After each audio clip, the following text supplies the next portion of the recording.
रखा कि जब उसके बच्चे बड़े हो जाएंगे तो वो उसका ख्याल रखेंगे। बच्चों को पालने में भी उसने कम कष्टों को नहीं सहा। वह बच्चों को एक बिस्किट दिलाने तक को तरस जाती।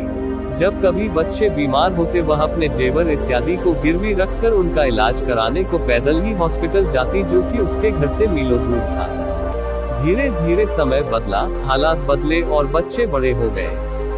समय के साथ पति के स्वभाव में भी परिवर्तन आया। वह अपनी पत्नी और बच्चों का ख्याल रखने लगा।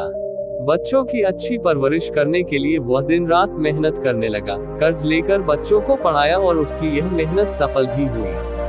काफी मुश्किलों का सामना करने के बाद बेटे को सरकारी नौकरी मिल गई। बड़ी बेटी को खूब पढ़ाया लिखाया और फिर धूमधाम से शादी भी की। आज उस औरत के पास वो सब है जो वह चाहती थी।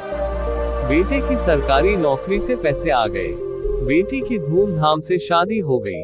सब माँ को प्यार भी करते हैं और वह पति जो रोजाना अपनी पत्नी पर लाठी डंडों की बौछार करता था, आज उसका ख्याल रखने लगा। लेकिन फिर भी आज वो पुरानी बातों को लेकर अपने पति को कोसती है और कहती है कि उसने उस वक्त उसकी इज्जत नहीं की जब उसको सबसे ज्यादा जरूरत थी, और आज भी वह उसकी नाम मात्र इज्जत नहीं करता। वास्तविकता से अनभिज्ञ वह औरत आज अपने उस पति से घृणा करती है और झगड़ती है, जिसने अपने आप को इस कदर परिवर्तित किया कि वह अपने मूल स्वरूप को ही भूल चुका है। आज वह अपनी उन बातों को जो उसका कभी अतीत रही है को याद करके अपने पति को नफरत और शक की निगाह से देखती है और रोती है।